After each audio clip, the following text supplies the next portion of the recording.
My name is Chay. I'm a licensed marriage and family therapist. I just became licensed in June. So my name is June. So yay. 3,000 hours. Yes, you know. Today, I'm going to be talking about the power of positive reinforcement and affirmation. I'm sure you guys heard of it before, right? It's been around for like 100 years. Have you guys heard of it? Yeah. Okay. Fingers, right? Good opinion. I don't know about this, or I don't know. How do you guys feel? Yeah, I feel neutral. Neutral? Okay, all right. There's so much information out there. Misinformation too. From anyone from like dog trainers, psychologists, coaches, right? Like comedians, they social media, right?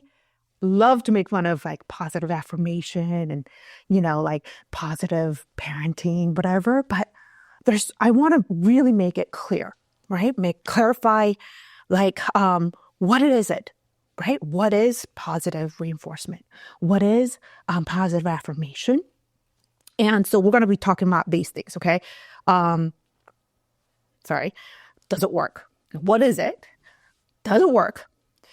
If it doesn't work, why does it not work? Because I'm sure you tried it before. If you heard of it before, if you're neutral or positive or you tried it before. Why doesn't that sometimes doesn't work? And how can we as parents be more positive? So we're going to be talking about those 4 things. So let's get started. What is positive reinforcement and affirmation? So let's start with positive reinforcement. This is like one of the key concepts. I'm sure you've heard of it by B.F. Skinner's operant conditioning theory of behavior.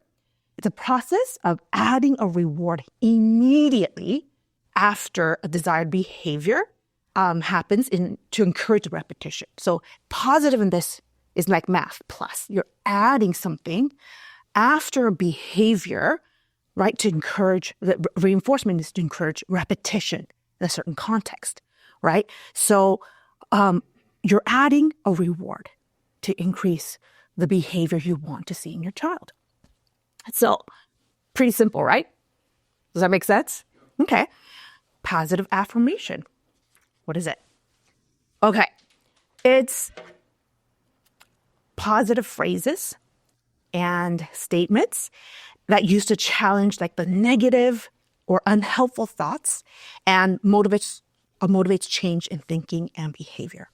That's what it is. So anything that you say that challenges our thoughts, challenges the unhelpful thoughts, and motivates our behaviors to change. That's positive affirmation. Have you guys ever practiced positive affirmations before? Right? You've heard it. There's a lot of opinions about this too, right? Like a lot of new age people use it, or some like televangelists.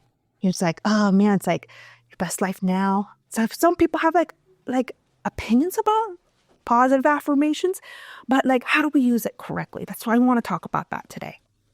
So let's talk about it. Does it work? The impact of positive reinforcement. The short answer is yes, it works. Positive reinforcement works so well, right? So much research, almost like 100 years worth of research says, yes, it does work.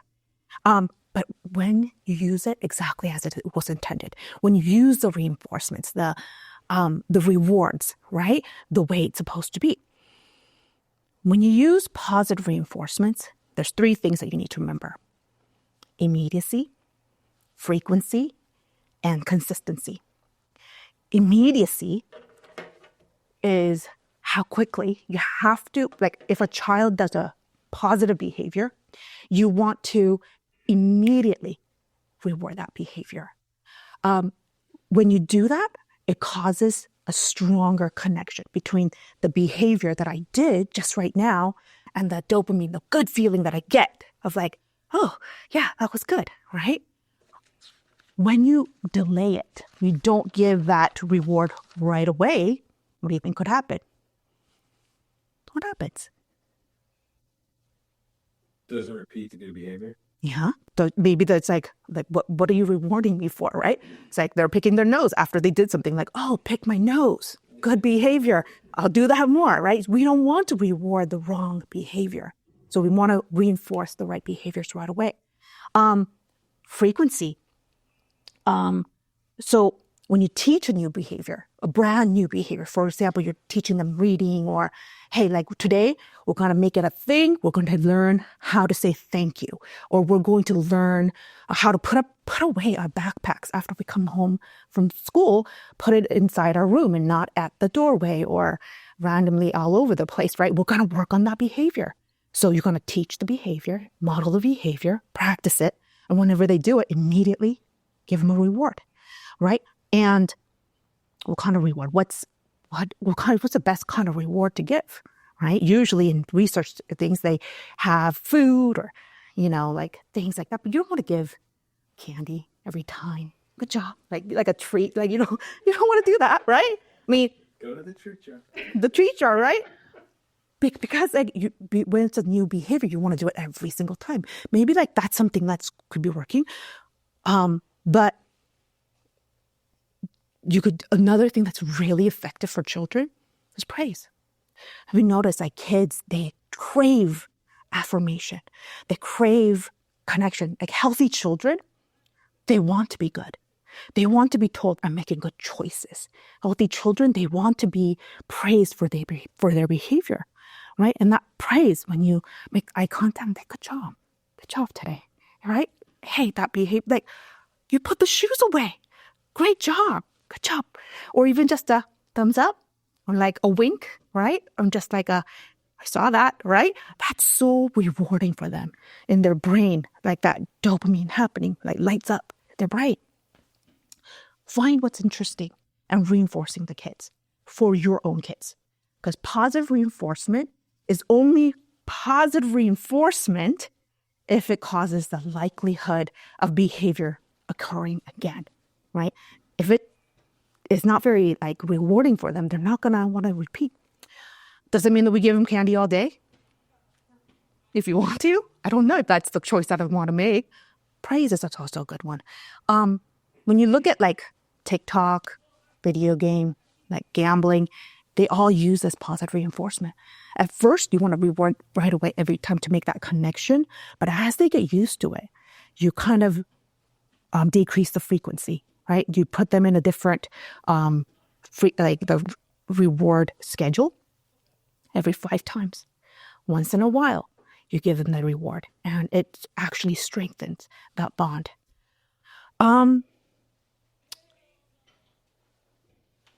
It's so important to catch our kids in the act of being good, right? What do we usually do when kids are being quiet, when they're doing really good and they're reading and they're just being wonderful? Don't disturb the ecosystem, right? And you just like, okay, I'm just gonna slowly back away, let them be good. A lot of times parents don't encourage, like, good job. Hey, I'm so proud of you. You're folding your clothes. Like, instead of just like kind of leave them do that thing. But the moment they make a disruption, the moment they fight with their sibling, the moment they're doing something wrong or sneaking their phone or whatever, right? We go, hey, stop it. Immediate attention, immediate focus. Even though it's negative attention, like I said before, kids crave attention. Kids crave parental contact to that. Even if it's negative, if they don't have enough positive interaction, they will even want to have the negative consequence. The negative attention is better than no attention at all. So they would sometimes do stuff to get a rise out of you. Have you guys experienced anything like that? Yeah? What was it? I think just noticing that my daughter had not picked up her room and immediately is saying, I thought I told you to clean up your room. But then later when she had put everything away, I did not stop to say, well, thank you for cleaning your room. I should have done it. Right. We just like they're expected to, like you should know, like you should feel good about doing good on your own. I shouldn't have to tell you. But you know what? They need to hear it. They crave it. They want it more than candy. They want it more than screen time, that positive attention, that positive connection with the parents. Older kids, you say you have junior high and high school. What about you? Both. What about you? Both. Junior high and high school? No, I'm sorry. Elementary. Elementary and middle school. Okay. Younger kids, oh my gosh, good job, buddy. They love it, right? Older kids, if you do that in front of their friends, they're like, oh, not reinforcing, right? You want to do that in private. You're like, hey, good job. Or like a private little thumbs up. Yeah, it is embarrassing for them. They like it, but it's like, oh, not in front of my friends, right? But like, hey, I saw that, or privately, like on your drive back, like, hey, I just want to know, I noticed that you cleaned your room. I was really proud of you. You should be proud of yourself too. Very reinforcing for them. And older kids, they're more sensitive to inauthentic. Hey, good job, buddy. I'm really proud of you.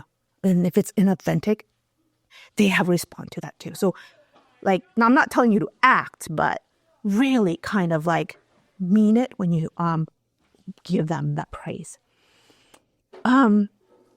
Descriptive praise, and I'm sure you guys heard of that too, right? Instead of saying good job, describe exactly what.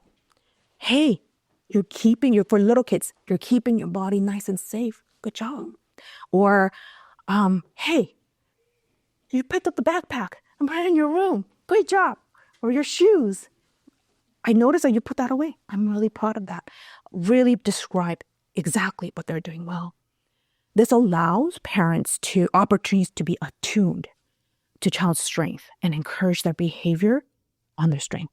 So, one thing that I do want to really talk about when we talk about positive reinforcement is like the impact of 15 minutes of positive attention and play. 15 minutes. Have you guys heard of this before? 15 minutes of play?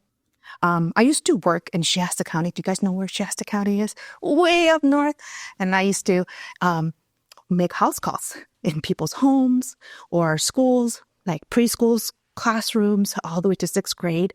If there's kids like spitting on teachers, and knocking kids down and putting kids in hospitals, and I'll be called and I would have to have these meetings. And the research and then the people that were saying like it's more effective for tantrums and bad behavior. The best way to change that, it's not medication. It's 15 minutes of play. And when I read them, I'm like, no, I play with kids. Like, that's not true. But, I was a trainee. I was like, okay, this is what I was taught. And I would, go to their homes and teach them how to do that. When I say 15 minutes of play, it's not, okay, good job, buddy. Hey, stay safe. Not like that. That's not 15 minutes of play with them, right? 15 minutes of like focused, attuned play. And no agenda. Not like, problem solving today. Like we're going to talk about like friendship today. No agenda, right? And it's, today we're going to be talking about gentle hands. No agenda. Hey, buddy, what do you want to do? Mommy forgot how to play. I'm so old and I forgot how to play. Can you teach me how to play? Like, teach me how to play with Barbie. Or teach me whatever. What do you want to play? And do whatever they want to do. No agenda. No hovering like, why did you make that choice? Like, none of that. Just let them. As long as they're being safe to their body, themselves, and to others, just play with them, just like a little kid. Ask them to teach you how to play. Stay attuned. No phones, right? No tablets, no TV. Like, not just like playing and then like working on my email on the side. Just like really attuned play. Allow them to lead. And if time is, we don't have all the time, right? Or we need 15 minutes. It's all you need is 15 minutes, really. It's like, hey, I really want to only focus on you today for just 15 minutes because you're so important to me. When I set a timer, and this time is just for us. And that becomes a very special time for that kid. And they just, whatever, like playing with Barbie, playing with Legos. And this is for the younger kids, right? You play and just make observations like Mr. Rogers, like, wow, I'm noticing that's a really pretty blue. Wow, you're building a beautiful tower. I wonder who lives in that tower. Like, make observations of what the child is doing. Just being interested in what they're doing and saying and how they're using imagination to play. For older kids, right? Like, hey, do you want to play? They're going to be like, no, Mom, go away, right? Not for older kids. Go for coffee or whatever, like, go to Dutch Bros or go to like their favorite boba shop. Like, hey, like after school or after church, even once a week, or like after, practice. Hey, let's not go home right away. Do you want to go grab some coffee, or do you want to go grab some tea with me? Do you want to go grab some, I don't know, what's a cool like new snack or new place that you wanted to try? Let's just go hang out. And no agenda again, not about, hey, I want to talk to you about responsibility, or, hey, I want to talk to you about school. How's school going? Like, just talk to them, just like a friend. Like when you used to hang out in junior high and middle school and in high school, just wanting to catch up with an old friend. Like, just allow them to lead that conversation for 15 minutes and really bond. And what that does, it's like magic. But it's not magic, but it's like they became relaxed. Even my nephew, he will, if he plays, right, he just destroys the whole room. Like, I don't know how he does it. He comes into a room within 10 minutes, everything is like everywhere, right? So I asked my brother to play with him 15 minutes, right? Just know, like, and he just now learn how to play, sitting down and playing. And he doesn't need negative attention anymore, right? He gets 15 minutes. He feels full. Like, he doesn't have to act out anymore. He doesn't have to do that.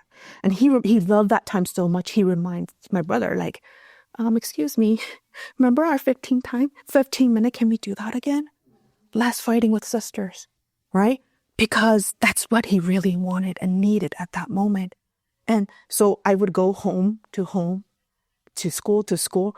At first, not really believing that 15 minutes could do anything. But I saw kids that used to be all over the place. As long as consistently the parents practiced this 15 minutes with the kids, I saw like them changing. And I'm a believer now, right? Like, so many kids changing. And the only time it didn't really work is if they didn't continue that 15 minutes of complete, like, hey, no agenda playtime, right? So that's that magic of 15 minutes play. The next one. I have a question. Yes. How do you do that when you have multiple? How you become more jealous of the other? That's for you. I was thinking, man, that's 2 hours for Oh, that's right. Black coffee. $100 day at Starbucks. Right? Yeah. One at a time. That's why it's 15 minutes. It doesn't have to be long. Do you have a lot of kids? 7. Oh, okay. So it's like 2 hours, right? Maybe split it up, right? Like every other day, right? So that just like maybe the littles, right, on this day, and then the bigs, like, like somehow split them up in a different schedule, right? But you really want to do one-on-one play. That complete attention and attunement with that child is so important. So, like separately. So, I never had to really work with a family with like 7 children before, but like up to 3 and 4, like it's like, hey, 15 minutes, even if it means you don't do that every single day with every single one of them, but at least everybody has their own 15 minutes. It's my turn. Switch it out, right? And you have that timer going. But yeah, one-on-one, a great question. Positive affirmation, does it work? Yes? Question mark? And no. Research for positive affirmation is split. It does work. There are studies during neuroscientific research also with MRI evidence saying there's neural pathways involved in positive evaluation of self-related information. Processing becomes more active when they practice positive affirmations. It improves your mood and self-esteem in individuals who already have pretty good self-esteem. But the bad news is, and I'm going to say reasons why it's not effective. I'm going to start with positive affirmation. Like the kids with really low self-esteem that really struggle with self-esteem, or really depressed kids, right? Or even adults, right?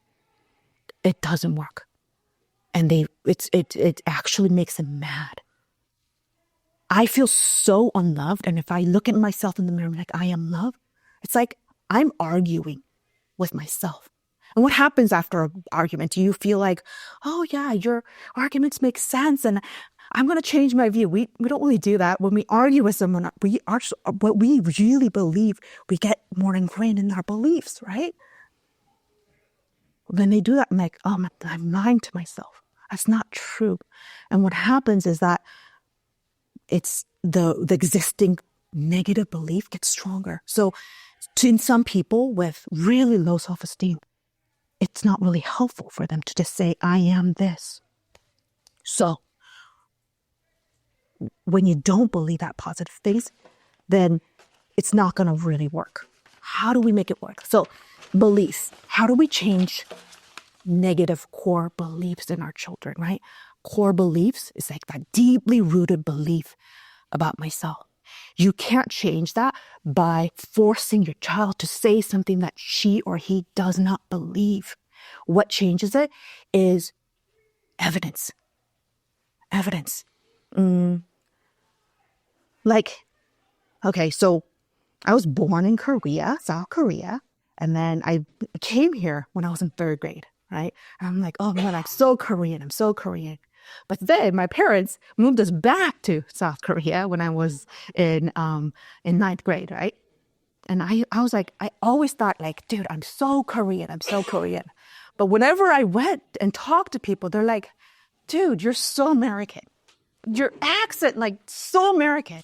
The way you think, the way you do things, the way you say things, it's so American. Like I kept hearing, you're so American. It's like, oh, wait, am I not really Korean? Am I more American? Like if more people kept telling me one thing and after another, I start to believe it not because they argue with me, but because so many people keep telling me. Or is it maybe like I suck at sports?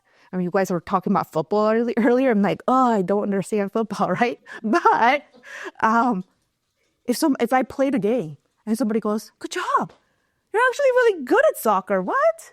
And then I'm like, no. And then next time a friend or coach or parent keeps telling me that I'm good, and it feels kind of good when I hear it, even though I say no. But if I keep collecting those evidence of who I really am, like, oh, actually, I might be good at this. And what happens and the change happens is like, oh, I want to hear that more. So I'm going to practice playing soccer all by myself. So that next time somebody catches me play, I could hear that compliment more. So what changes that core belief is collecting evidence. Help your children collect evidence of who they are, right? That they are good. These are the evidence. And you give them the evidence. You share the evidence. And you practice those evidence. Help them have that, but should change their mindset by collecting evidence. The next one is positive reinforcement. When is positive reinforcement not effective? So you guys all tried positive reinforcement before. I'm going to tell you something. People, if you guys like bribes versus rewards, right? Reward, you get the good stuff when? That's right. After the behavior. Bribes, you get the reward when? Before. Right? If you bribe them, give them something before they do the good behavior, that's not positive reinforcement. They're having like tantrum or something like, hey, remember, you get a great treat if you do this, right? You're not reinforcing good behavior. You're saying, hey, I will give you a gift. And what was the behavior that you caught them doing? Tantrum. So what gets actually, ingrained is tantrum. If I do have a tantrum, I will get the reward. You're reinforcing the wrong behavior. Or the control to access to the reinforcers. So that's why like tokens and sometimes like, treats and stuff, then sometimes it doesn't work when they have access to the rewards without earning it, then it loses its effectiveness in behavior change as a behavior change agent. So praise from the parent, like you give it to them when they do the behavior, but like if they are sneaky and, like they get the candy or whatever that sticker is and they put it, now what they're reinforcing is be sneaky and you get the reward, right? So that's not what you want, but you want to have either a lockdown on the rewards or don't give them the reward without catching them in the behavior, not bribing them with the rewards, because bribe doesn't work.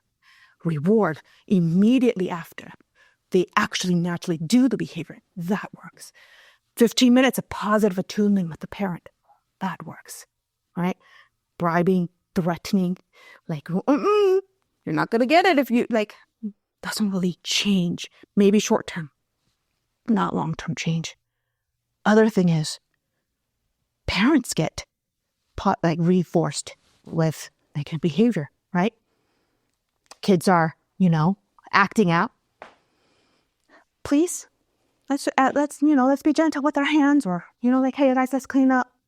No response. And then what do you have to do? What do you guys do when they don't listen when you use a nice, happy voice? Raise your voice. Raise your mm-hmm. Hey! Right? And then they go like, whoa. And then the behavior stops right away. Ooh, that's called negative reinforcement, right? The thing that you didn't like went away as soon as you took away something. Or actually, it's positive reinforcement because you added, hey. And then that behavior went away. Oh, that's so rewarding. Why would I waste my time being positive and doing this when it's immediate, right? But they're also being reinforced too, right?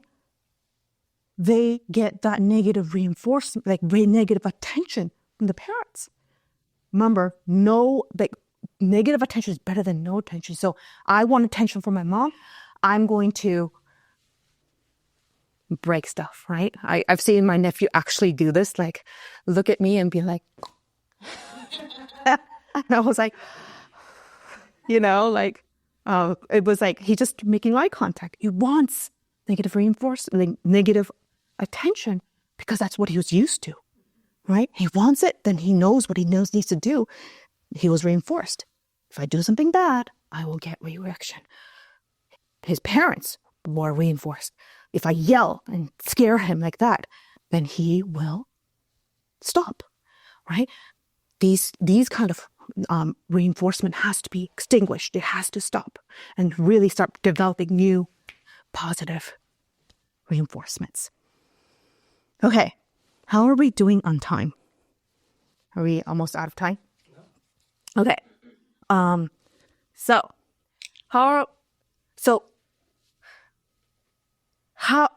lot of these positive affirmations, positive reinforcements, it is really hard to give when I don't have it myself, right? Like I have a bottle of water, and if my kid wants some water, I could just give it to them, right? Kids crave positive attention. I give positive attention. But if there's no water in this canister, I can't give. No matter how much I want to give you this water that you crave, that you need, I can't give it to you. When spiritually, I'm not in a place where I can give positive reinforcement. Like physically, I'm not in a place. I am burnt out.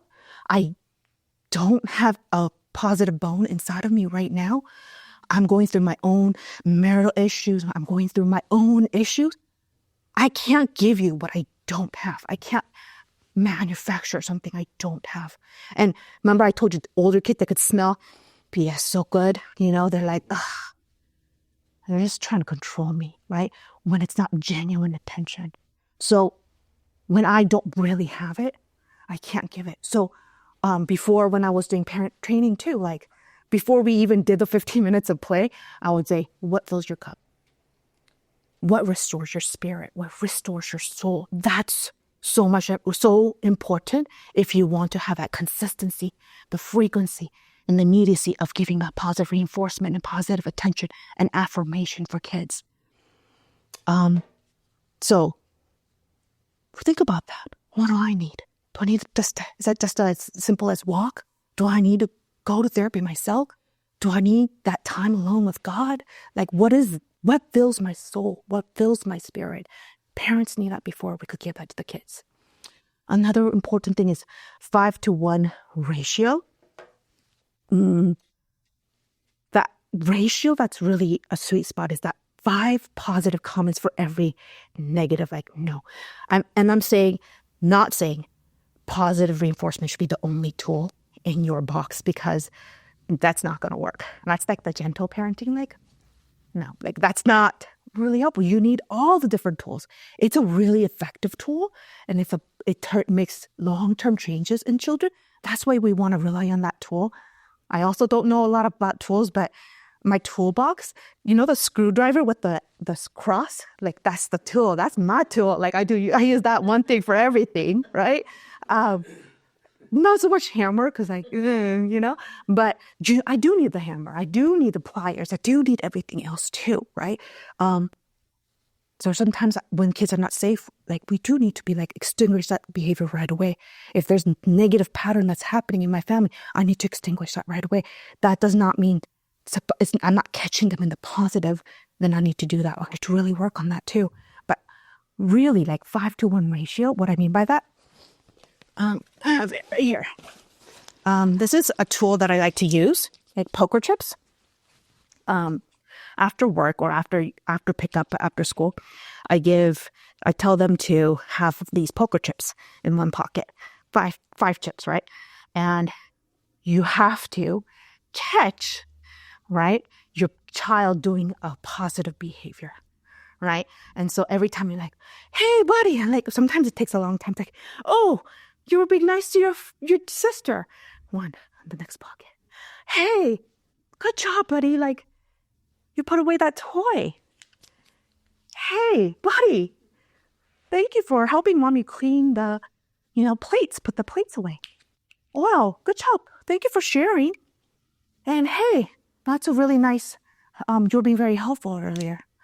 Now, can you guys please keep it down a little bit, right? And then now you move it over here, right? And then same thing again and again, right? Catch 5 before you reset, right? The reason why we want to do this is because remember we don't want to train them to crave negative attention. We want them to crave that positive attention from you. Because if they get the mostly negative attention, they're going to crave that. It's almost like, how the body's kind of like that. It almost gets addicting to them too. Like parents giving you that much attention, or them feeling the power of making my mom lose her control. Like that feels good to them.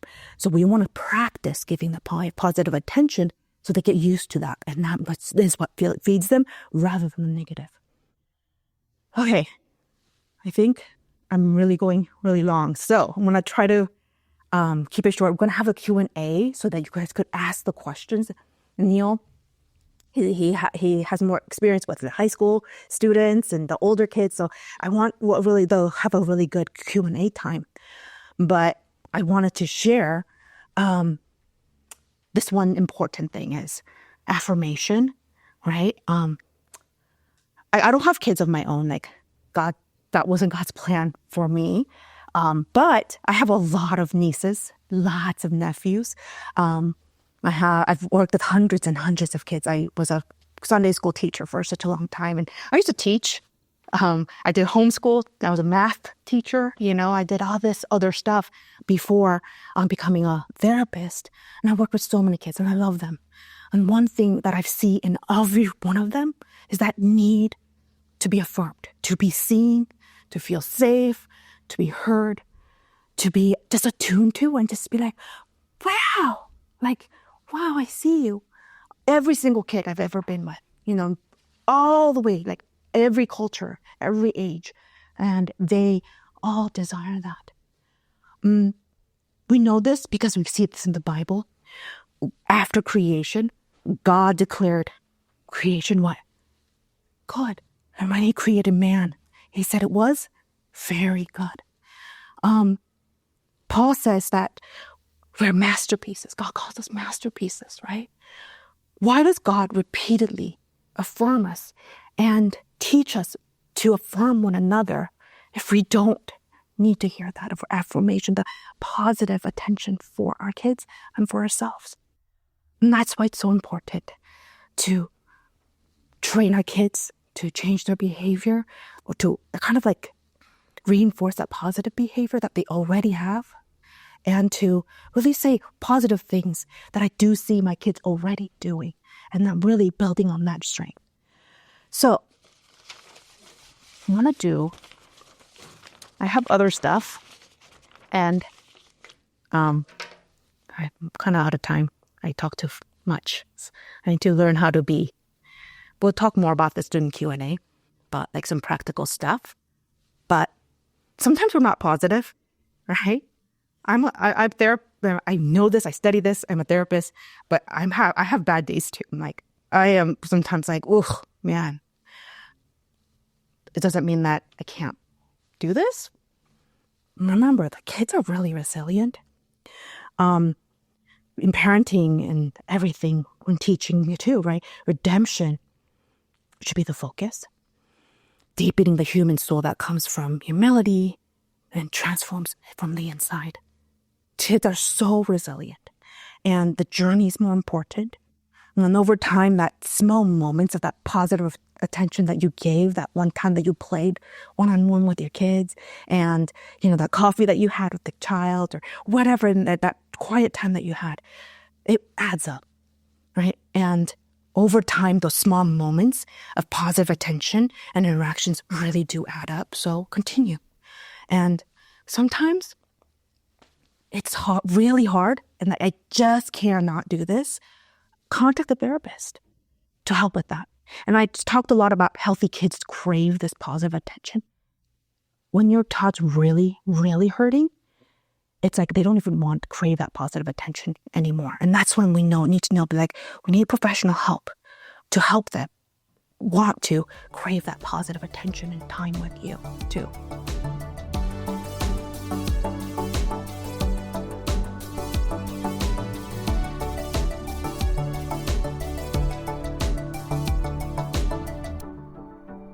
This episode has been a production of the Capistrano Valley Christian Schools Podcast Network.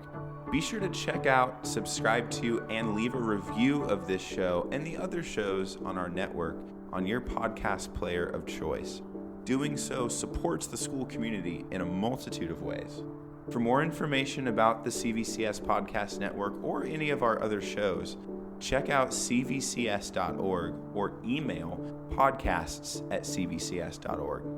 On behalf of the whole network, this is Mr. Jasper saying thank you again for listening, and stay tuned for more.